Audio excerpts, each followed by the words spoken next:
మనం చేసే ప్రతి ప్రార్థన పరిశుద్ధాత్మ సహాయంతో మనం ప్రార్థించాలి. ఆత్మ ఉచ్చరింప సఖ్యము కానిటువంటి మూలుగులతో ఆత్మ మన పక్షమున విజ్ఞాపన చేస్తాడు.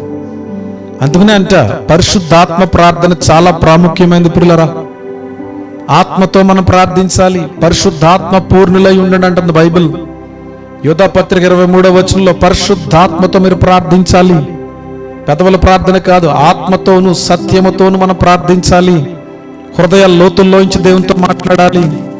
మనం చేసేటప్పుడు ప్రార్థన మనుషులు కనబడవలని కాదు, మనుషులను మెప్పించే మాటలు కాదు, మనుషులు గమనించడానికి మనం దేవుని సన్నిధిలో ఉండనక్కర్లేదు. మనుషులకు కాదు మనం కనబడవలసింది, మన క్రియలు కనపరచడానికి కాదు ప్రార్థనాపరులుగా మారేది మనం. మన ప్రార్థన దేవుడు చూస్తున్నాడు. మన ప్రార్థనకు దేవుడు జవాబిస్తాడు.